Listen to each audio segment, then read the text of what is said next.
Hi, and welcome to the Squeeze. Today we have a terrific guest, Dr. Jack Forbush. He is the owner of the Osteopathic Center for Family Medicine in Hamden, Maine. He is also the president of the New England Direct Primary Care Alliance and a founding member and very active board member for the National Alliance of Direct Primary Care. Did I say that right, Jack? Yeah, Direct Primary Care Alliance. Yeah. Direct Primary Care Alliance. We usually do just a little bit, we just explain to people about the Squeeze and how we got going with the show itself. So, I think this is our 8th episode, and right. Lori and I are both online. We're digital marketers, and, we talk to each other every week for years, and, we would just kind of share some of our struggles personally as well as people, who live in the United States, with college costs and healthcare costs and a lot of different issues. And we decided that instead of just kind of complaining to each other, that we were going to start this show. We're dedicated to do it for at least a year, see how it goes, and try to shine light on issues that are important to all Americans.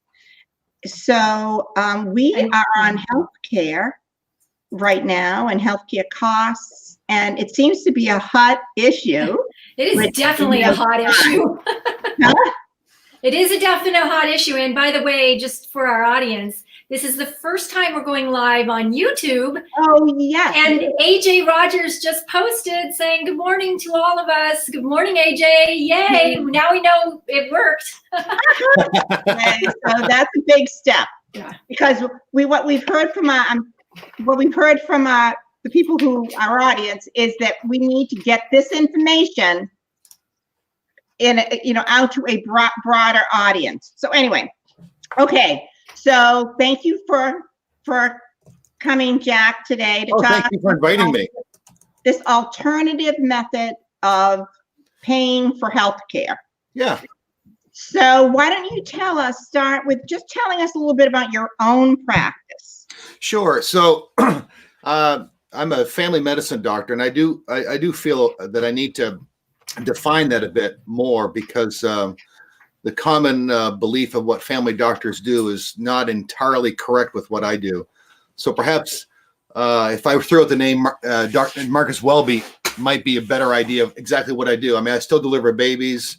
I still go to the hospitals. I do minor surgical procedures in the office. I'm an osteopathic physician, so I do a ton of osteopathic treatment. I take care of newborns and kids and adults, moms, dads, grandmas, grandfathers, etc.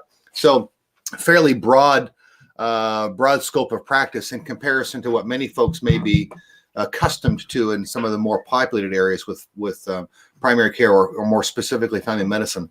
So that's kind of what my practice is. I've been in this particular building for about 12 years. The last 6 or so have been using this direct primary care model much more. I tell folks I can't complain and I can't keep up some days. So I'm not complaining whatsoever.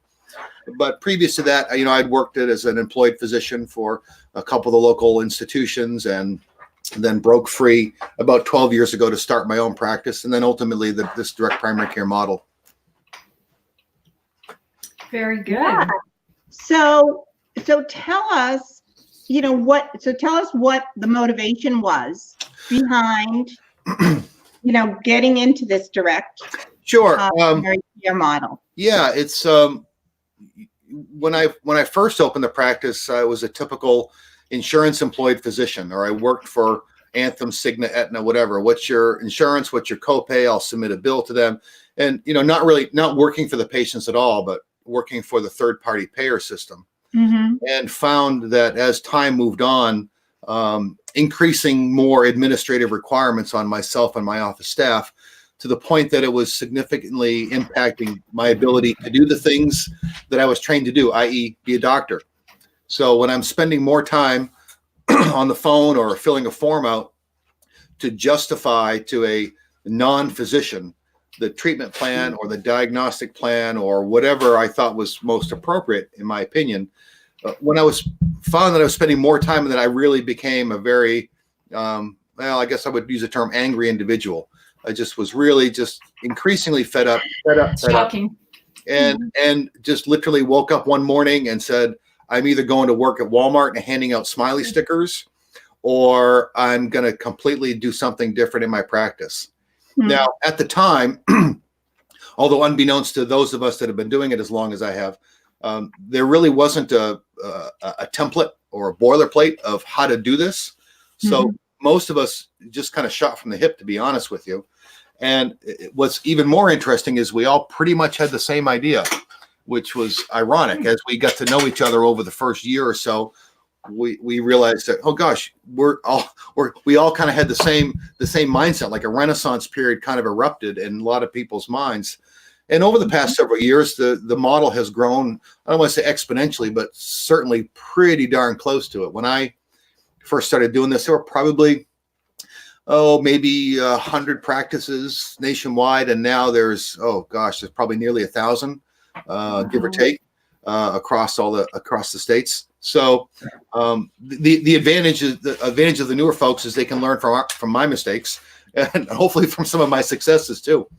Right. So, and that's why we have you on here, is because we're all making mistakes along the way. Why not make it public so we know, so we can learn from them? yeah, make it easier for the next person walking behind you. Absolutely. Right. Pave the road for those who go behind. Yes. Yeah. And what I thought was so interesting was just what you said about, you individually were going, had decided that this, the traditional way wasn't working for you, Yeah. but you didn't know about the other people.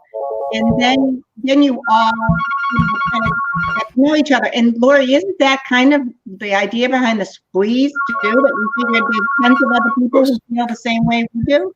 Absolutely. Absolutely. And it's interesting because this is a doctor's perspective saying it's not working for him. Right. Well, it definitely isn't working for the patients either. Right. So this is a win-win, if you ask me. Oh, it is. It's a complete win. I mean, it's it reinvigorated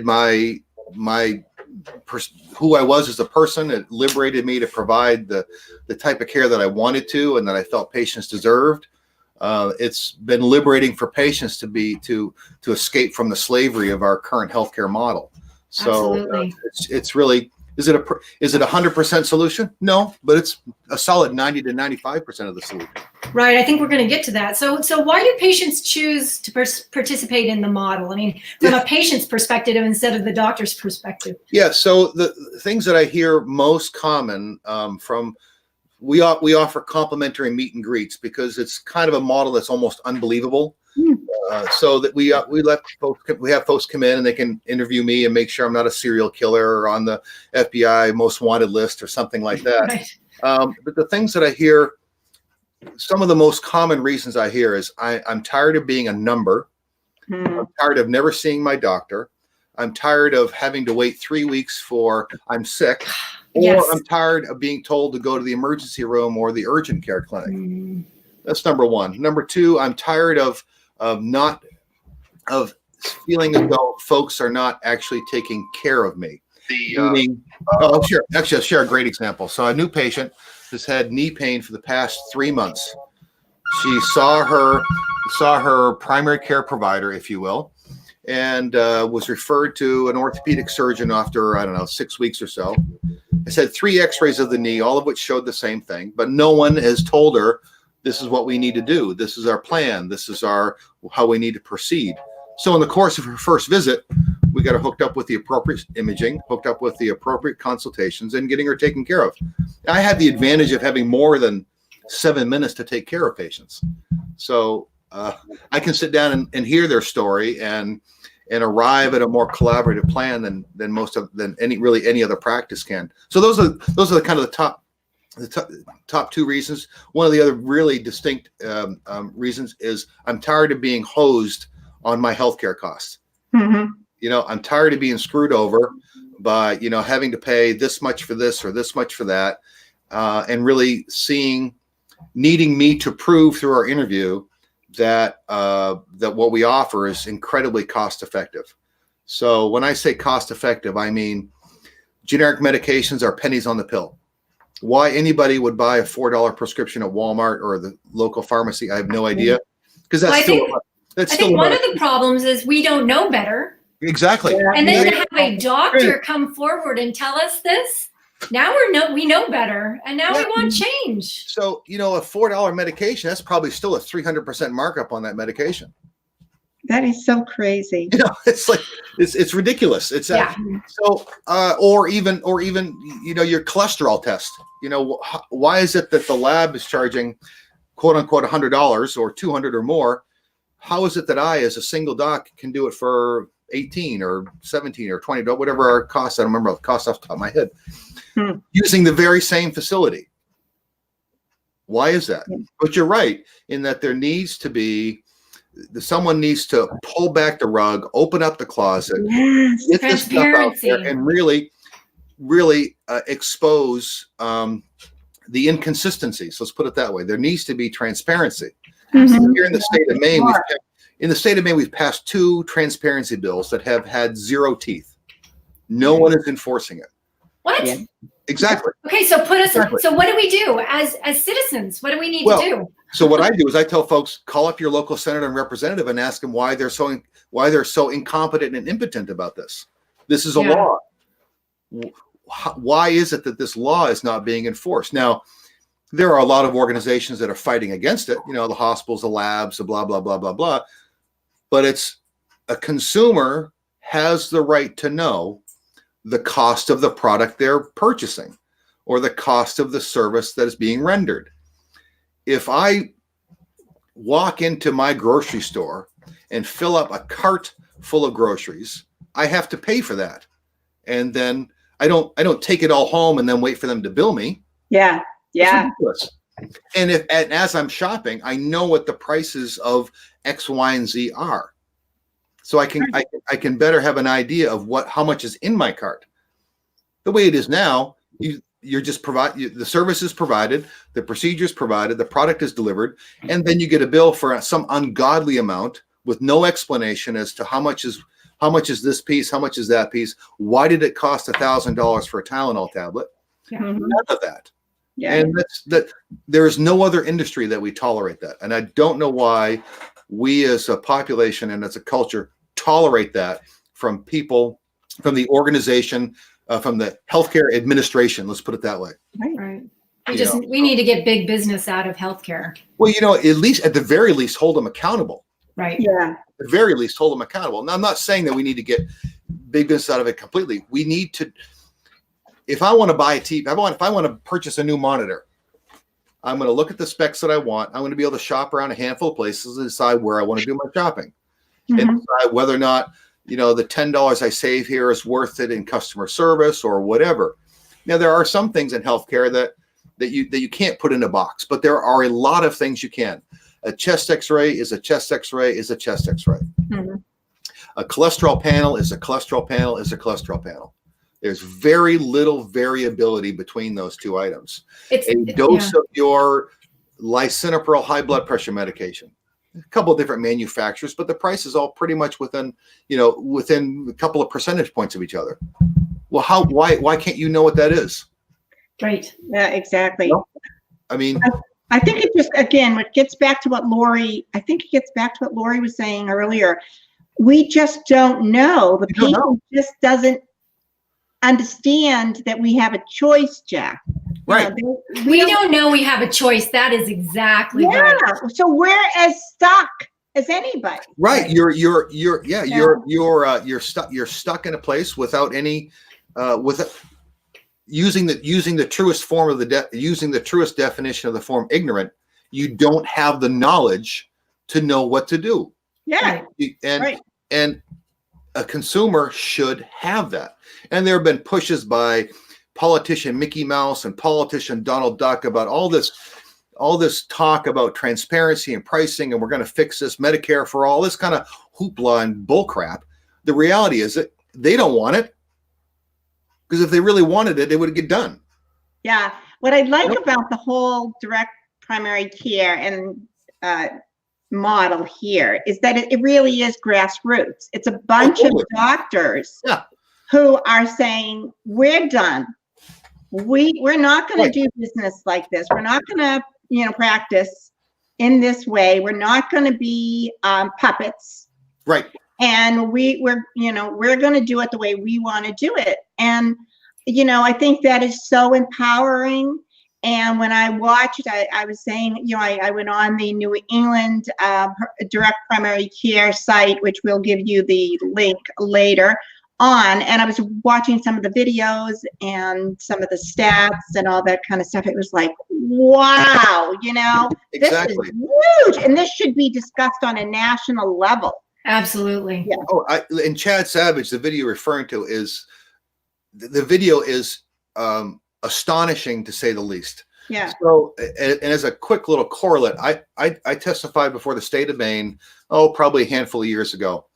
And I did a cost comparison for a test called the hemoglobin A1C, which is a common test done for diabetics. It looks at your average sugar over the 3-month period. And generally folks have it done twice a year to see if their diabetes is under control. I did a cost comparison with what I'm able to charge at wholesale prices compared to the average cost at a hospital or a laboratory, etc. Now, I used very conservative numbers. I said, well, let's pick 10% of the population. That's a pretty good average. Let's just call it 1 test a year instead of 2. Let's round these numbers and call it this and call it that. The short story is the savings over the course of 1 year was somewhere in the neighborhood of $8 million. It's amazing. Now, I don't know. I'm not a politician, and I don't run the state.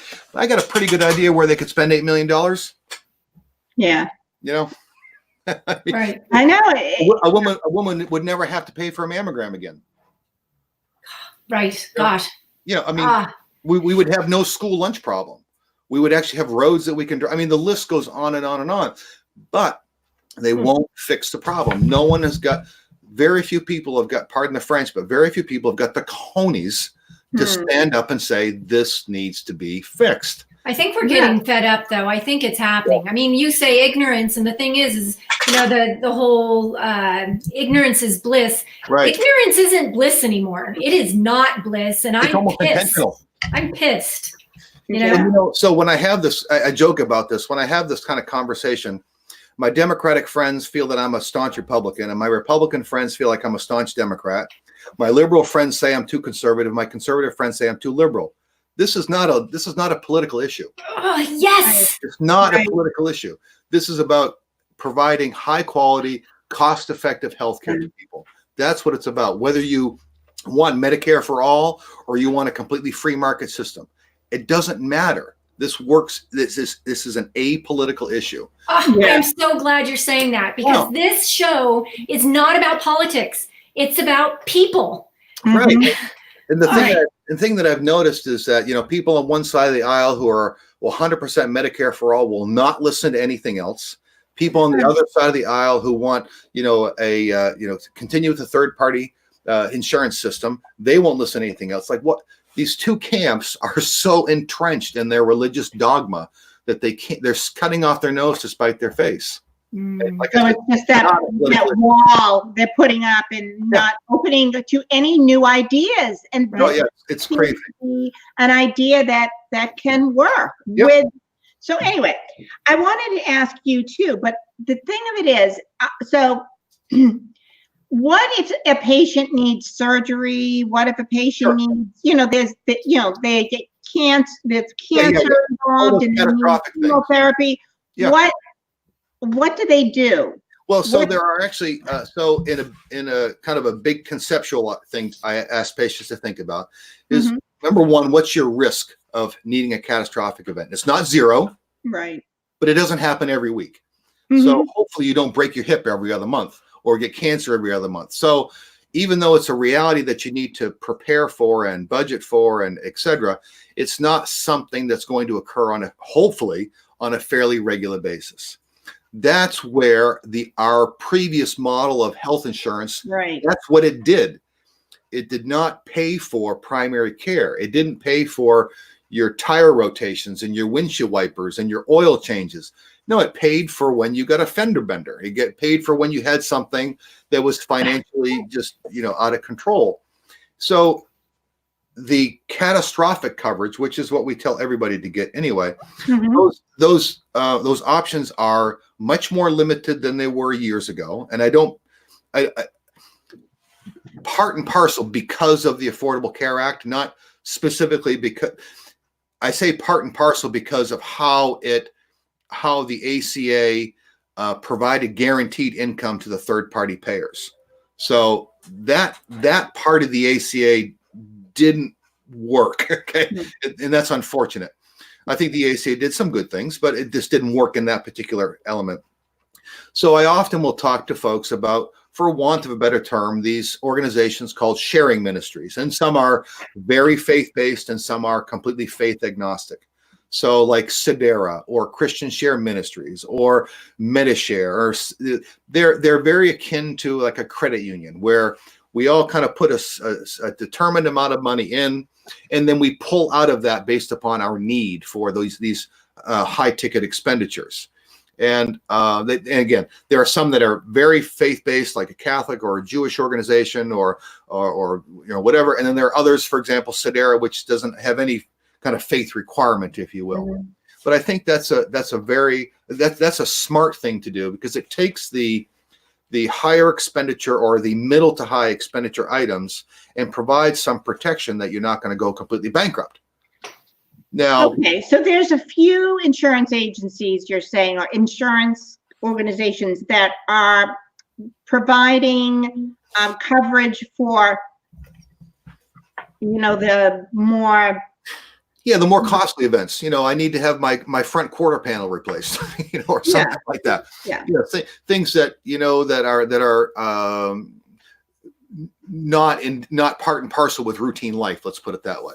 But there is no mainstream insurance companies right now. No, because it's not in their best interest. Their interest is right. To make money. Now, having said that, there are also an increasing number of freestanding, for example, surgical centers, and probably one of the great examples is the one in Oklahoma, Surgical Center of Oklahoma. They are doing major surgery, knee replacements, hip replacements, et cetera, for, I don't know the exact percentage off the top of my head, but 50% reduction. Wow. You said Oklahoma? Oklahoma. Yeah. I mean, Surgical Center of Oklahoma. They're in Tulsa. And so Keith is a great guy. He's been running that for several years, very successful. There's another place, I can't remember the name off the top of my head, over in Maryland. These are freestanding surgical centers that are offering a very fair price with excellent service. So where do we find these places? Is there a website?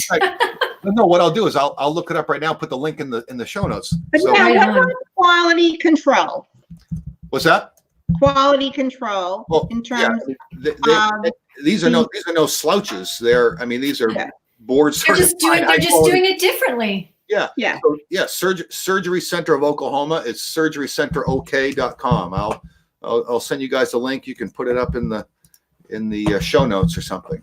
Awesome. And if I look at the site, they're doing everything from facial plastic surgery to joint replacement to hernia repair to cesarean sections to the list goes on. So those are great folks, and there are other places popping up like that all over. So that is something that as direct primary care grows, we hope to help them get get more market penetration.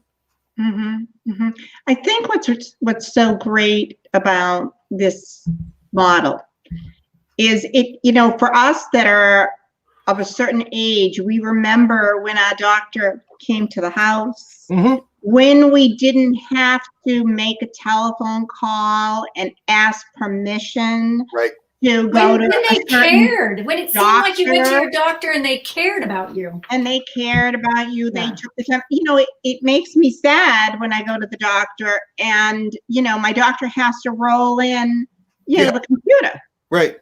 And, there's all these codes. And I have a friend who's a dentist, right? Who's a dentist, and she is really struggling with this whole insurance issue. Yep. So I told her she should look into what you guys are doing. And there's a dental group, maybe about an hour away, that's been toying with that. Mm-hmm. So, and so for something like that, it makes sense to, put things in like routine cleaning or some routine periodontal care, carve a set of services out that has a relative lower price point, because you don't have to pay to have this, the dentist or the doctor doesn't have to pay the sick staff to submit and resubmit and to go after all these people. So the price point goes down. And then you provided some buffer for the higher cost items. Yeah. So so it's certainly something to be looked at and examined. Yeah, I mean, and your friend is more than happy to give me a call. I'll talk anybody's ear off about this. Good. Dr. Forbush, didn't you do that? That's fine.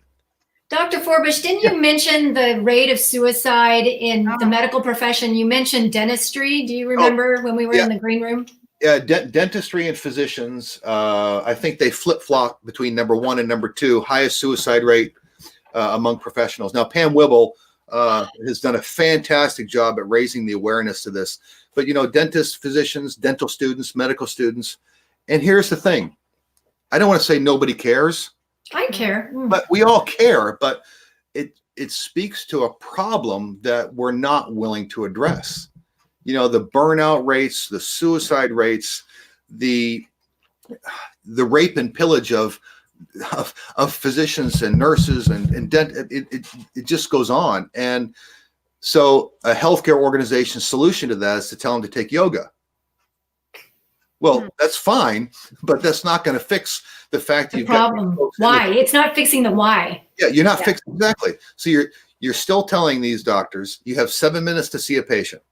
I know. But if you take yoga at the end of the day after you've done your 6 hours of charting, you'll feel better about yourself. So in a way, it's telling the victim nothing's going to change. You just need to find a way to deal with it. Yeah, exactly. Well, I think we get the same thing from the patient perspective, right? Absolutely. This is just the way it is. Yeah. Well, and here's the point to me. If I knew, I could have more compassion for my dentist and my doctor if I knew all of this. But I don't know all this, and I just feel taken advantage of. And the first person who I think who's taking advantage of me is my doctor, but now I'm finding it's my insurance company that's taking advantage of me. Oh, completely. Now, so there's this public perception that every doctor makes $1 million a year. So they're that's there. Yeah, they're just filthy rich bastards. Yeah. Perfect description. That is not. Yeah, if you're a brain surgery, I want you. If you're a brain surgeon, I want absolutely. You, okay. Yeah. Amen. Yeah. Whatever. Exactly. And I'm not taking anyone's earning potential away from them, but I think that needs to be put in this. That needs to be put in a bit more of a realistic scope. In that, if you're an employed physician, for example, you get a set salary, and your salary is for 40 hours a week, but you probably work 90. Mm-hmm. Mm-hmm. And then 91, they'll give you an hour off to do your yoga class and to have bagels and coffee in the morning and sing Kumbaya with all the administrators. If you look at the growth of professions in healthcare, the physician growth has remained relatively flat over the past several, decade or so. The rate of growth of administrators has grown exponentially. Mm-hmm. I mean, just like you want the stock market to be. I want it to go.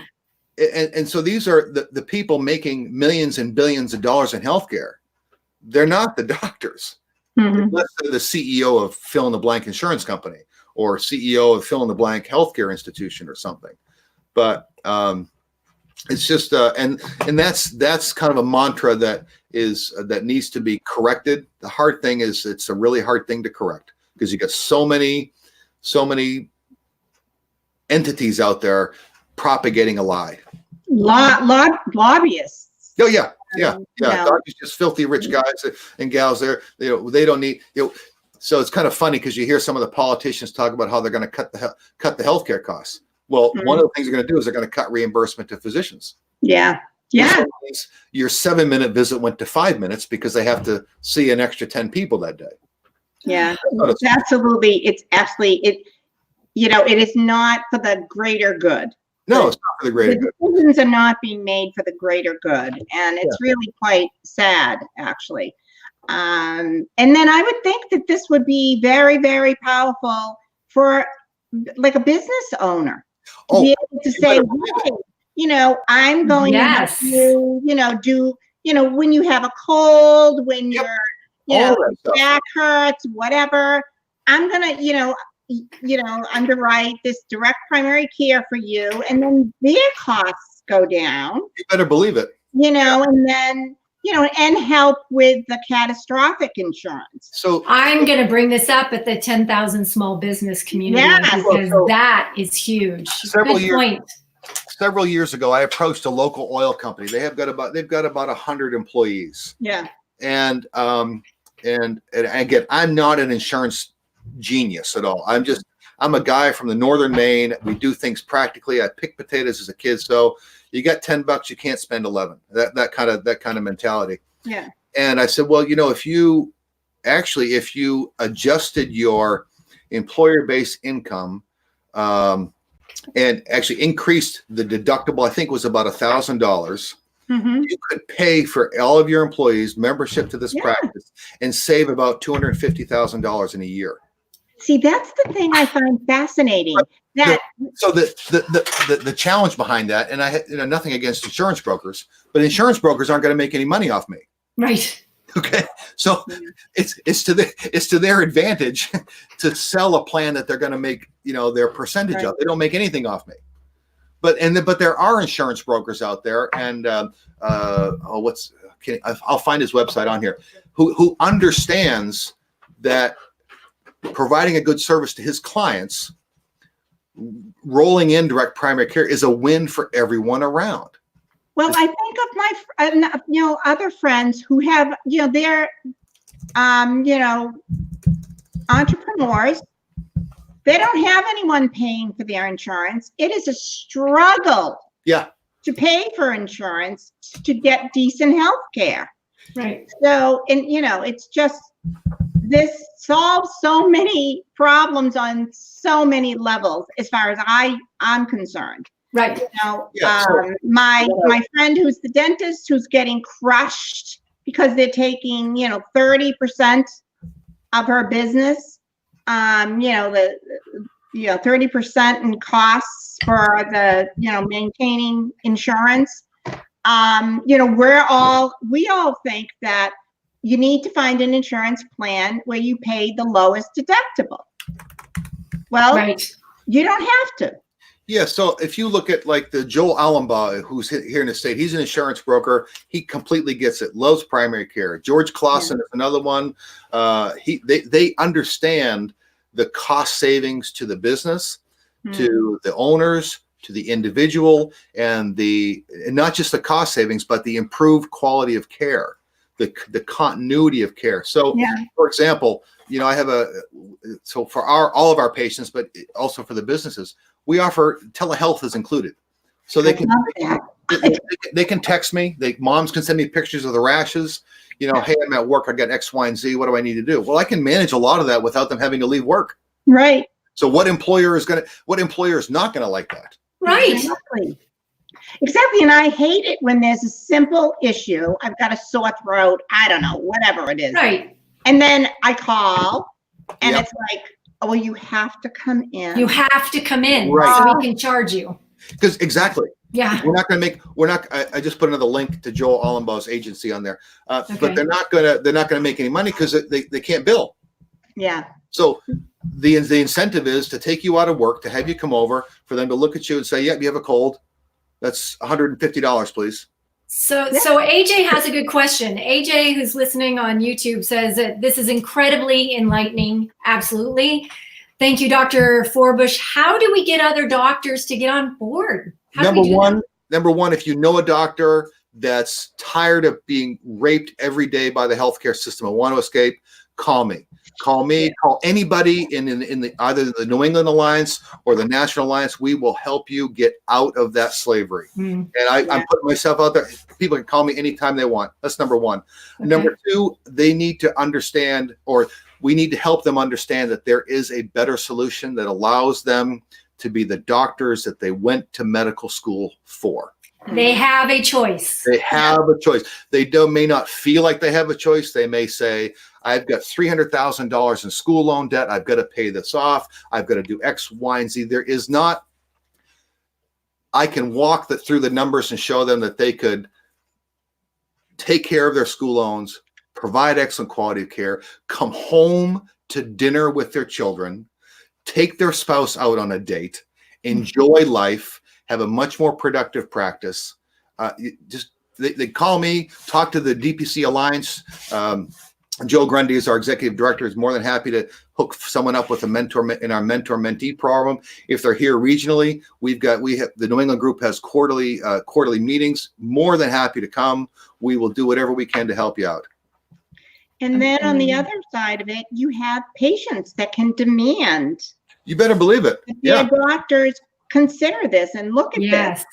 And, and there's a whole directory online. Now, what makes me sad about Massachusetts, I live in Massachusetts, is that like a doctor cannot dispense medicine in Massachusetts. Right. There are a handful of states, the exact number of births. I want to see that change. Yeah, Phil Eskew, who's out in Wyoming, he's a lawyer as well as a family physician.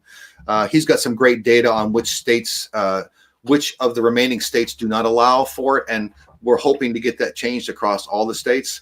There's a lot of pushback from a lot of entities not to allow for reasons that are not clear.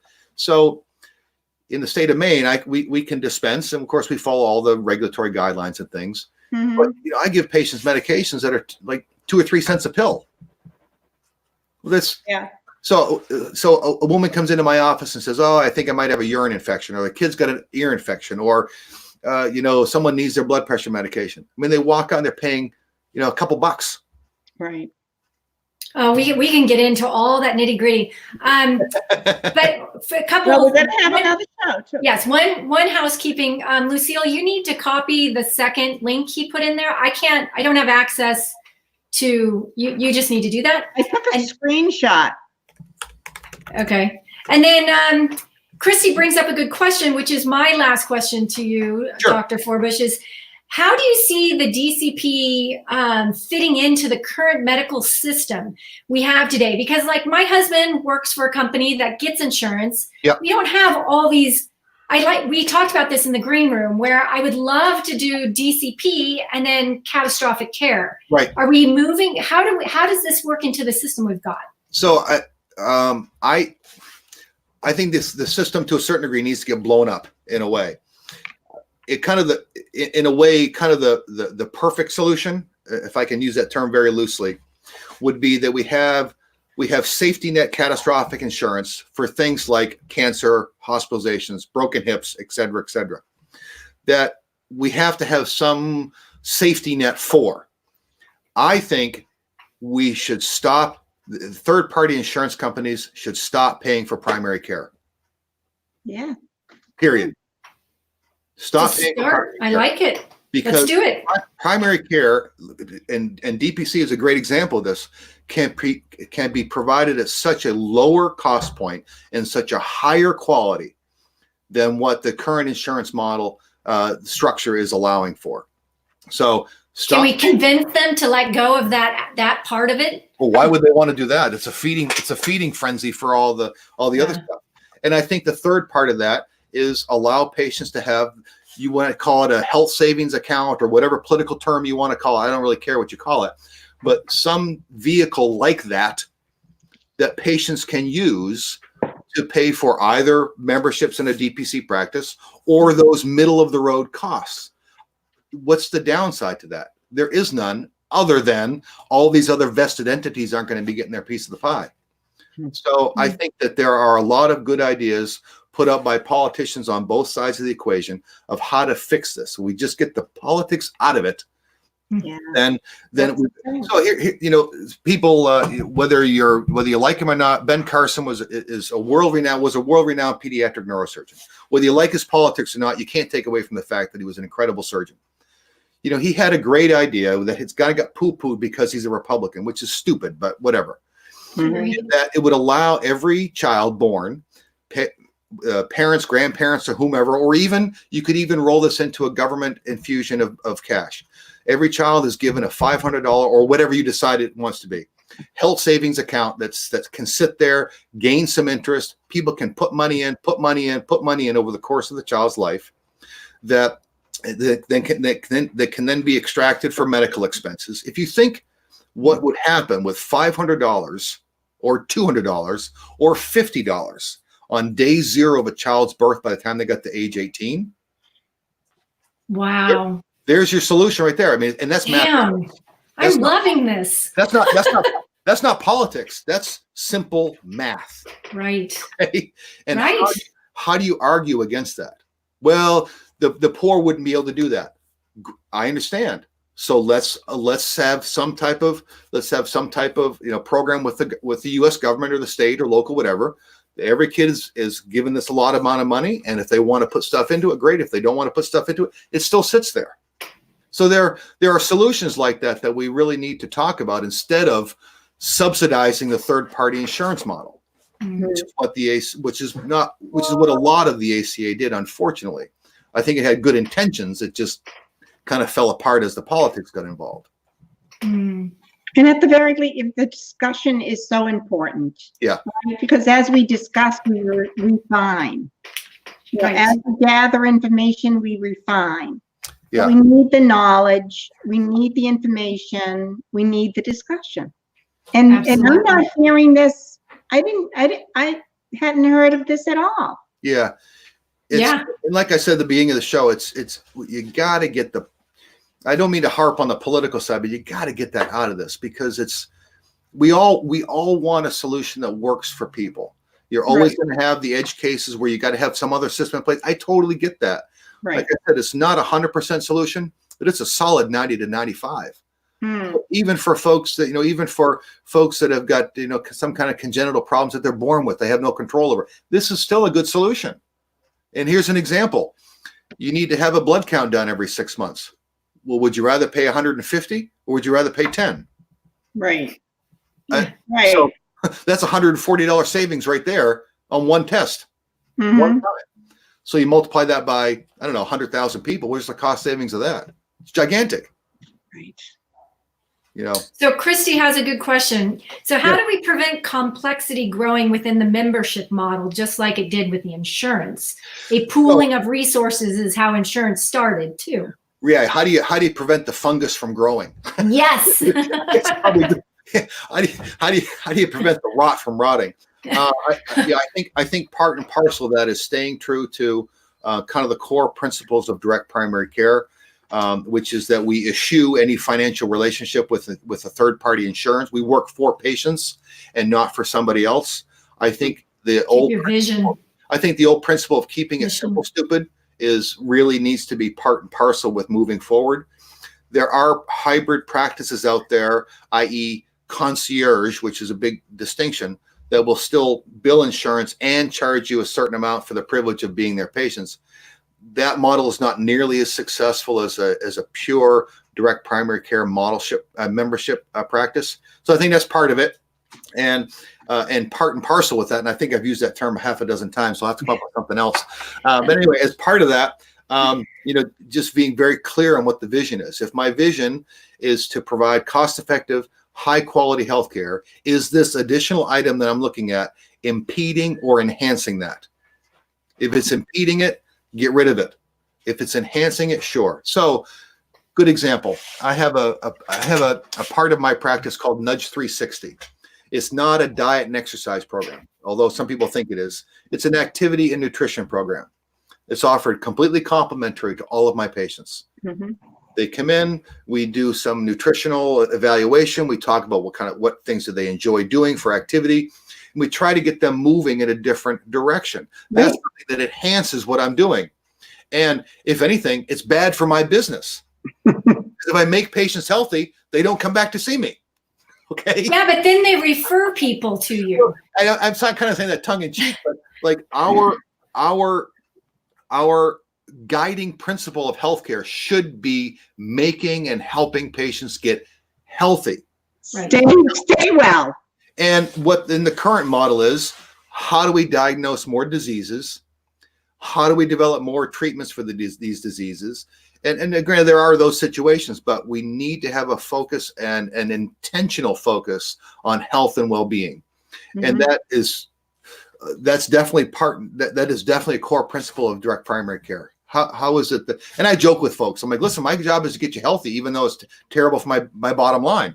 If you're healthy, then you don't come in and see me, and you might decide you don't need me anymore. But great. I could go to sleep at night knowing that I've helped. Right, but then that sounds too good to be true. Everybody's got a shtick. So what's his shtick? Well, that's my shtick, is trying to get people healthy. Yeah. But I think you raised a good point in that when people see that when the folks see that what I or another membership-based practice is offering, and they see that it's real, that creates its own kind of good fungus. Yes. Then they tell their sister about it, and they tell the sister's next door neighbor, and pretty soon the next door neighbor's postman's uncle's third cousin's aunt is calling you up on the phone like, how do I get in? How do I get into this? Mm-hmm. So even if it's so some of the criticisms of direct primary care is that we're cherry pickers. We cherry pick patients. We only take the healthy. You guys, anybody can come into my office any day. I do not cherry pick patients. The ones that I get are the ones that no other organized healthcare system wants. They're the uncontrolled diabetic, the uncontrolled high blood pressure, the people that have got they're on 23 medications because they're bad for the numbers. They're bad for their little blue ribbons and gold stars. Mm-hmm. I have the advantage of sitting down, and all of our appointments are at least 30 minutes. So we sit down and say, what are we going to tackle together? Right. It doesn't do me any good to tell you what to do. What is it that you want to do? You want to do this? How do we get to that? You want to be off medications? How do we get there? You need to have this done. How do we get that done? Whether it's a preventive healthcare piece or just management of chronic disease. Well, you need to empower the patient, because if the patient isn't going to do it, you're wasting your time even talking about it. You better believe it. And I don't mean to sound too coy or tongue in cheek, but it comes down to, what is it that the patient wants? Do you want to become a star on next season's Walking Dead? Or do you want to walk your daughter down the aisle? Which of those two do you want? Yeah. And with these 7-minute, 5 or 10-minute visits, patients are just told, take another pill, go to this specialist, go to that specialist. And we have the advantage of being able to sit down with them and finding out what are their goals and how do we move the needle in a good direction. Absolutely. And then, like Christy says, with the practice, if you're, getting people healthy and keeping them healthy, you still have, sickness is going to happen even to healthy people. Yes, completely. But they have the reassurance of knowing that the person they pick up on the phone is the same person who saw them, last week or the week before. Yeah. There's this continuity, so the care gets more efficient. Yes, when you're able to see the same physician on a recurring basis. And the patient, you know the patient. You don't have to go. Yeah. The physicians aren't asking the patients to retell their entire story again. Yeah, I hate that. I hate that. Yes. I don't mind hearing a story, but I'd like to hear it really good once and then fill in the blanks along the way. Progress, yeah. Progress. But anyway, it's 12:49. I want to respect your time, and we know you have patients to see. Yes. And we don't want to cut into the 30 minutes for the patient. Exactly right. Yeah. And so we already talked about having you back on the 30th, Lori. Yeah. You were gonna, and you agreed, which we thank you very much. Lori, I think you were gonna. Yes. So thank you for agreeing to come back, because I really think what I'd like people to do is anybody who's watching live, anybody who's watching the replay, if you have any questions for Dr. Forbush, next on the 30th, so you have 3 weeks to get there, and we will answer those questions. Yeah. We have some more details we'd like to get into, which we already plan to do, but we can answer your questions. And we're having Dr. Forbush on here. I mean, we've talked to him a couple of times already. I know even more now. I feel empowered. I feel like, I have my healthcare back. Because I had some major issues with a dermatologist along the same lines you're speaking about, where there was discrepancy in costs. Right. And it took me 3 months to resolve it. And they didn't want to answer my questions like, oh, you're not going to understand this. It's going to be over your head. And no, it's not going to be over my head. And now that I have more information, I feel more empowered to take back that power of my own healthcare. Exactly. So. And that's why we're doing this show. We're doing Absolutely. this to empower people and to give them information that they normally wouldn't maybe find in other places. Right. So Well, vote. One of our Goes things. back to the transparency issue. Yes. Yeah. Put things out there. Yeah. Yeah. You I don't know why I'm not seeing it in the Boston Globe and the Wall Street Journal. if you speak the truth, you never have to worry about the story changing. Exactly. Right. So, Yes. anyway. So we talked about voting. That is one of the reasons why we did this. That's one of the reasons why we chose to keep this going through the end of this year. Yep. And Dr. Forbush brought up a good point because we're like, vote. And he's like, absolutely.